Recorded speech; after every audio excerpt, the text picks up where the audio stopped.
Okay, so by now I hope you've watched the other video around the shifts that we're wanting to see with the next generation. And now I'd love to share with you, just as we've been thinking as the Kids Rock team specifically, how does that translate into our structure and our program within Army Ants and Jumping Beans? So if you're a Jumping Beans or Army Ants teacher, this is going to kind of be the shifts that we see it resulting in how we run Sunday mornings. And we want to actually change the timing and how we do things. So I want to run that through to you and give you a bit of a heart behind each thing. So we based what I'm going to share with you now on a service that starts at 9 o'clock in the morning, and you'll have to obviously adjust that for your service if it starts at 8:30 or 10:30. But the timing and the amount of time for each item should be about the same. And as we took the shifts and applied it here, the things that really shaped what we were wanting to do was the idea of saying, hey, we need to be more intentional around building relationships. We need to be more intentional about the kids having loads of fun. And we want to be more intentional around helping them experience God and apply the truth into their lives. Okay, let's jump into it. So let's say service starts at 9 o'clock. At 10 to 9, we need to be ready. And from 10 to 9 to 9:05, that's when we have free play. We have activities set up for the kids. They thrive, they're engaged, they can go and do something. So that means we can't still be setting everything up. We need to be ready and engaging with them. Because remember, it's about relationships. We want to use that time not just to keep them busy, but so that we can intentionally engage with them and start building those relationships. 9:05 rolls around, we want to gather them together into small groups. Now this is a big shift.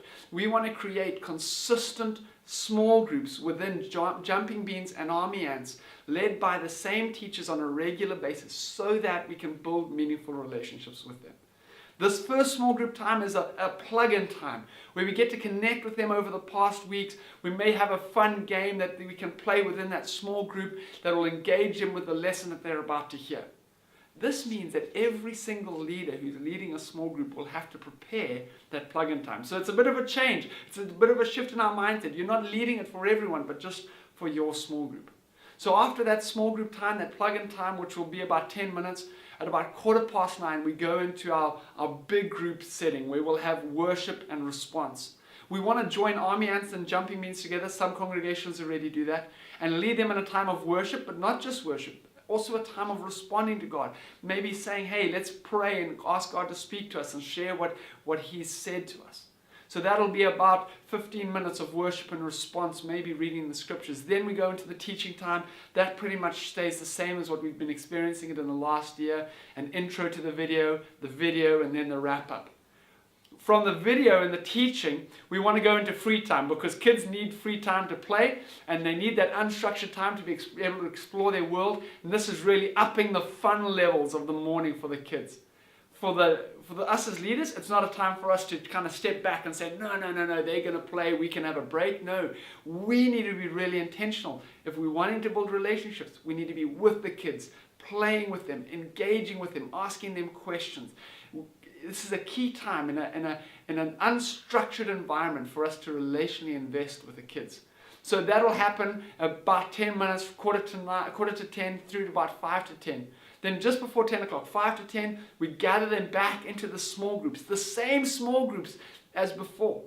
And we have juice and biscuits or whatever you will do in your congregation. But you do it with your small groups. So again, as a small group leader, you are serving your small group, building relationally into their lives, spending lots of time with them so that those friendships begin to really go deep.